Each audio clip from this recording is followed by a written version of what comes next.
আচ্ছা, আমরা কি সবাই কমবেশি একটা অদ্ভুত অসুখে ভুগছি? এমন এক অসুস্থতা যা হয়তো আমরা নিজেরাই ধরতে পারি না। এর নাম দেওয়া যেতে পারে অধিক পাওয়ার অসুস্থতা। এই প্রশ্নটা নিয়ে একবার ভাবা যাক, কি বলেন? দেখুন, একদিকে আমাদের জীবন, ভবিষ্যতের সব রকম নিরাপত্তা নিশ্চিত করা, কিন্তু মনে এক ফোঁটা শান্তি নেই। আর অন্যদিকে ছোট্ট একটা পাখি, যার কালকের জন্য কিচ্ছু জমানো নেই, কিন্তু প্রত্যেকটা সকালকে সে স্বাগত জানায় একেবারে নিশ্চিন্ত মনে, গানের সুরে। আমাদের জীবন আর ওই পাখিটার জীবনের মধ্যে এই যে একটা আকাশ-পাতাল তফাত, এটাই আমাদের আজকের আলোচনার একেবারে কেন্দ্রে রয়েছে। তো চলুন সবার আগে সমস্যাটা ঠিক কোথায় সেটা একটু তলিয়ে দেখার চেষ্টা করি। এই যে বললাম একটা অসুস্থতার কথা, একে আমরা বলতে পারি প্রাচুর্যের অসুস্থতা। আমাদের এই আধুনিক পৃথিবীকে জীবনটা হয়ে গেছে একটা দৌড় প্রতিযোগিতার মতো, তাই না? আমাদের সাফল্য, আমাদের পরিচয় সবকিছুই যেন নির্ভর করে আমরা কতটা প্রোডাক্টিভ, কতটা কনজিউম করছি, আর প্রতিযোগিতায় অন্যকে কতটা পেছনে ফেলতে পারছি তার ওপর। এই যে একটা ইঁদুর দৌড়, এর পেছনে ছুটতে গিয়ে জীবনের আসল মানে আর আনন্দ দুটোই যেন কোথায় হারিয়ে যাচ্ছে। এই স্লাইডের পরিসংখ্যানটা কিন্তু বেশ ইন্টারেস্টিং। এখানে দেখানো হচ্ছে আয়ের সাথে বিভিন্ন ক্রনিক রোগের সম্পর্কটা কেমন।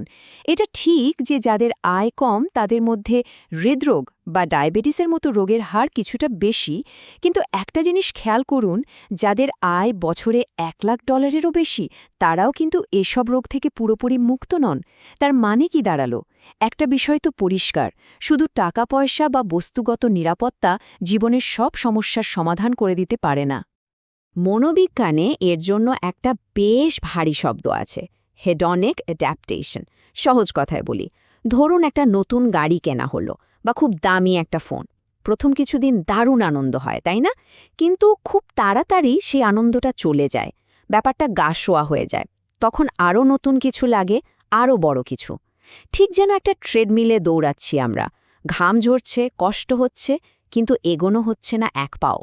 শুধু আরও বেশি পাওয়ারের খিদে বাড়ছে, কিন্তু মনে শান্তি আসছে না। অনেক তো হলো দুশ্চিন্তা আর প্রতিযোগিতার কথা। চলুন এবার এই জগৎ থেকে এক মুহূর্তের জন্য বেরিয়ে আসি, একটু প্রকৃতির দিকে তাকাই, যেখানে একেবারে শান্ত, নিখুঁত একটা অর্থনীতি নীরবে কাজ করে চলেছে। বিজ্ঞানের একটা দারুণ ব্যাপার আছে, নাম তার বায়োমিমিক্রি। মানে কি জানেন? সোজা কথায় প্রকৃতির থেকে শেখা। কারণ প্রকৃতির লক্ষ লক্ষ বছর ধরে সবচেয়ে কার্যকর আর টেকসই সমাধানগুলো তৈরি করে রেখেছে। এটা আসলে প্রকৃতির এই অসাধারণ জ্ঞানকে সম্মান জানানো আর সেই জ্ঞান থেকে আমাদের সমস্যার সমাধান খোঁজা। প্রকৃতির এই নিখুঁত সিস্টেমের সবচেয়ে চমৎকার উদাহরণ কোনটা জানেন? আমাদের এই যে পানি চক্র। একবার কল্পনা করুন তো, সমুদ্রের নোনা জল বাষ্প হয়ে উপরে উঠে যাচ্ছে, সমস্ত লবণ আর ময়লা পেছনে ফেলে। তারপর সেই বিশুদ্ধ পানির মেঘ হাজার হাজার মাইল উড়ে গিয়ে ঠিক সেই জায়গায় বৃষ্টি হয়ে ঝরে পড়ছে, যেখানে ফসল ফলানোর জন্য বা প্রাণের জন্য ওটা সবচেয়ে বেশি দরকার। একেবারে পারফেক্ট একটা just in time delivery system, যা কখনো ফেল করে না। পবিত্র কোরআনের সূরা আল ওয়াকিয়াতে আমাদের ঠিক এই বিষয়টি নিয়ে গভীরভাবে চিন্তা করতে বলা হয়েছে। এখন মনে প্রশ্ন আসতেই পারে, আচ্ছা, প্রকৃতির উপর ভরসা করার মানে কি হাত পা গুটিয়ে বসে থাকা, কাজকর্ম সব ছেড়ে দেওয়া? একদমই না। আর এই ভুলটা ভাঙার জন্যই আমাদের আবার সেই ছোট্ট পাখিটার কাছে ফিরে যেতে হবে। অনেকেই ভাবেন ভরসা করা মানেই হল নিষ্ক্রিয় হয়ে যাওয়া, কিন্তু ব্যাপারটা বুঝতে হলে পাখিটার দুটো ডানার কথা ভাবুন। একটা ডানা হলো তার চেষ্টা, আরেকটা ডানা হলো ভরসা। শুধু একটা ডানা দিয়ে কি ওড়া যায়? যায় না।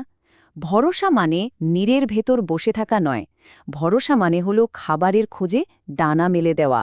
এটা অলসতা নয়, এটা হলো উদ্বেগহীন প্রচেষ্টা। এটা নিষ্ক্রিয়তা নয়, বরং পূর্ণ আস্থার সাথে নিজের কাজটা করে যাওয়া। আর আমাদের চেষ্টার প্রভাব যে কতখানি হতে পারে তার একটা অসাধারণ চিত্র পাওয়া যায় এই হাদিসটিতে।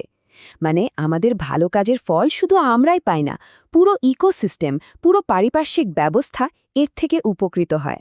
আর যখন কাজের উদ্দেশ্যটা এত বড় হয়ে যায়, তখন কিন্তু ব্যক্তিগত দুশ্চিন্তাগুলো অনেক ছোট মনে হতে শুরু করে। কাজের মধ্যে একটা অন্যরকম শান্তি পাওয়া যায়। এতক্ষণ ধরে আমরা যা যা বললাম চেষ্টা, ভরসা, প্রকৃতি এই সব কিছুর কেন্দ্রে আছে একটা বিশ্বাস, আর সেটা হলো জীবিকা বা রিজিকের প্রতিশ্রুতি। ভাবছেন কেন এই পাখিটার কথায় ঘুরে ফিরে আসছে? কারণ নবীর সাল্লাল্লাহু সাল্লামের শিক্ষায় এই ছোট্ট প্রাণীটাই হলো চেষ্টা আর ভরসার মধ্যে নিখুঁত ব্যালেন্সের সবচেয়ে বড় জীবন্ত একটা উদাহরণ। এর জীবনযাপনের মধ্যেই আমাদের জন্য বিরাট এক শিক্ষা লুকিয়ে আছে। এই কথাটার মধ্যেই কিন্তু আজকের পুরো আলোচনার সারমর্ম লুকিয়ে আছে। দেখুন, পাখিটা সকালে বেরোয় খালি পেটে। সে কিন্তু জানে না খাবারটা ঠিক কোথায় আছে। সে শুধু তার কাজটা করে, সে ওড়ে। ভবিষ্যতের জন্য খাবার জমিয়ে রাখার কোনো টেনশন নেই, কোনো দুশ্চিন্তা নেই। আর দিন শেষে দেখুন ভরা পেটে বাসায় ফেরে। এই যে গভীর বিশ্বাস, এটাই তাকে প্রতিদিন সকালে গান গাওয়ার শক্তি দেয়। আচ্ছা, এত সব শোনার পর একটা খুব বাস্তব প্রশ্ন কিন্তু মাথায় আসতেই পারে। আর প্রশ্নটা খুবই জায়েজ। যদি জীবিকার প্রতিশ্রুতি সত্যিই থাকে, তাহলে আমাদের জীবনে টানাটানি বা অভাব আসে কেন? কেন আমাদের রিজিক কমে যায়? উত্তরটা খুঁজতে হয়তো খুব বেশি দূরে যেতে হবে না, হয়তো আমাদের নিজেদের মধ্যেই লুকিয়ে আছে। এই প্রশ্নটা দিয়ে আজকের আলোচনা শেষ করি।